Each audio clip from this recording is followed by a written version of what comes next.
বিরোধী দলনেতার নিরাপত্তা নিশ্চিত করবে রাজ্য। শক্তিশালী গণতন্ত্রে এটাই কাঙ্ক্ষিত। শুভেন্দুর নিরাপত্তা সংক্রান্ত মামলায় মন্তব্য কলকাতা হাইকোর্টের। রাজ্যকে শুভেন্দুর নিরাপত্তা সংক্রান্ত রিপোর্ট পেশের নির্দেশ।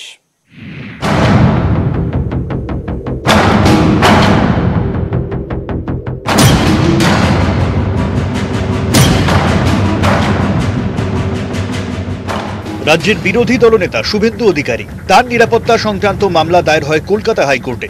সেই মামলায় আদালতের মন্তব্য, মানুষকে সাহায্য করতে বিভিন্ন জায়গায় যাবেন বিরোধী দলনেতা, সেক্ষেত্রে কেন রাজ্যের সঙ্গে যোগাযোগ থাকবে না? শক্তিশালী গণতন্ত্রে বিরোধী দলনেতার নিরাপত্তা নিশ্চিত করবে রাজ্য, এটাই কাঙ্ক্ষিত। কেন্দ্রের স্বরাষ্ট্রমন্ত্রক থেকে জেড ক্যাটেগরির নিরাপত্তা পান শুভেন্দু। প্রথা অনুযায়ী রাজ্যের বিরোধী দলনেতা একজন মন্ত্রীর সমতুল্য পদ। বিশেষজ্ঞদের মতে তিনিও রাজ্যের নিরাপত্তা পাওয়ার অধিকারী, কিন্তু অভিযোগ, শুভেন্দু বিরোধী দলনেতা হওয়া সত্ত্বেও প্রয়োজনীয় নিরাপত্তার ব্যবস্থা করছে না রাজ্য। এই অভিযোগে কলকাতা হাইকোর্টের দ্বারস্থ হন শুভেন্দু অধিকারী। সেই সংক্রান্ত মামলার শুনানিতে এদিন প্রথমেই শুভেন্দুর আইনজীবীকে বিচারপতি শিবকান্ত প্রসাদের প্রশ্ন, জেড ক্যাটেগরির পরেও অতিরিক্ত নিরাপত্তা কেন প্রয়োজন? তখন শুভেন্দুর আইনজীবী বলেন, জেড ক্যাটেগরির সঙ্গে প্রয়োজন অতিরিক্ত নিরাপত্তা। পাইলট কার, রুট লাইনিং এবং ভিড় এলাকায় নিরাপত্তা ব্যবস্থা করার দায়িত্ব রাজ্যের। এরপর রাজ্যের থেকে একাধিক বিষয়ে জানতে চায় কলকাতা হাইকোর্ট। রাজ্যে কারা কারা সরকারি নিরাপত্তা পান, কি কারণে আগে শুভেন্দুকে নিরাপত্তা দিত রাজ্য, কি কারণে শুভেন্দুর নিরাপত্তা তারা তুলে নেয়।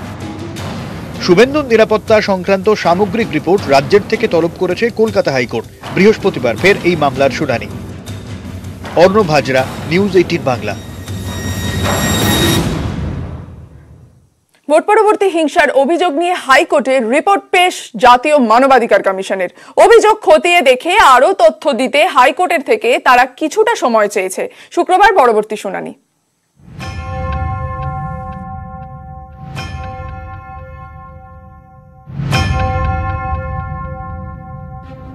বাংলায় ভোট পরবর্তী হিংসা নিয়ে একাধিক মামলা দায়ের হয় কলকাতা হাইকোর্টে। অশান্তির সময় অভিযোগ খতিয়ে দেখতে জাতীয় মানবাধিকার কমিশনকে কমিটি গঠনের নির্দেশ দেয় হাইকোর্টের বৃহত্তর বেঞ্চ।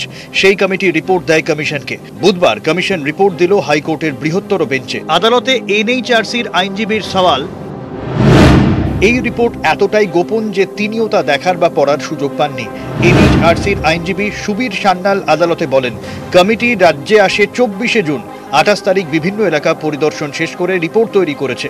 5 থেকে 6টি দলে ভাগ হয়ে রাজ্যের বিভিন্ন প্রান্তে ঘুরেছেন কমিটির সদস্যরা। 168টি বাড়ি পরিদর্শন করেছে প্রতিনিধি দল। এরপরে কমিশনের তৈরি কমিটিকে আরও সময় দেওয়ার আবেদন জানান এনএইচআরসির আইনজীবী অ্যাডভোকেট জেনারেল কিশোর দত্ত সাওয়াল। রাজ্য সমস্ত ধরনের লজিস্টিক সাপোর্ট দিয়েছে। এ সময় মামলাকারী প্রিয়াঙ্কা টিব্রেওয়াল অভিযোগ করেন, যাদবপুরে আক্রান্ত হন এনএইচআরসির প্রতিনিধিরা। তখন অ্যাডভোকেট জেনারেল বলেন, যাদবপুরের ঘটনায় অভিযোগ দায়ের হলে পুলিশ যথাযথ পদক্ষেপ করবে। Every day there is a discussion about something West Bengal, violence of West Bengal, and it is a planted game from Home Minister's office. I am sure about it. What happened to Jadavpur? Why their central forces beat into the women? Nothing happened there. Why you beat the people?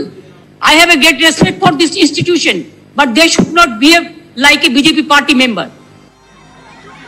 Vote পরবর্তী হিংসার অভিযোগ খতিয়ে দেখতে জাতীয় মানবাধিকার কমিশনকে দায়িত্ব দেয় কলকাতা হাইকোর্ট। আদালত নির্দেশ দেয়, পশ্চিমবঙ্গে ভোট পরবর্তী অশান্তির অভিযোগ খতিয়ে দেখে ব্যবস্থা নেবে এনএইচআরসির তৈরি কমিটি। অভিযোগ খতিয়ে দেখতে প্রয়োজনে জেলায় জেলায় ঘুরবেন কমিটির সদস্যরা। প্রাথমিকভাবে যাঁদের দোষী মনে হবে এবং যেসব আধিকারিক উদ্দেশ্য প্রণোদিতভাবে নীরব থেকেছেন তাদের চিহ্নিত করতে হবে। সেই মতোই নানান জায়গায় ঘোরেন কমিটির সদস্য। এরপর এদিনের রিপোর্ট। শুক্রবার মামলার পরবর্তী শুনানি। অর্ণব হাজরা, নিউজ 18 বাংলা। প্রত্যেক ভারতবাসী যাতে কোভিড-19 ভ্যাকসিন পান তার জন্য সব ধরনের সাহায্য করতে প্রস্তুত নেটওয়ার্ক 18।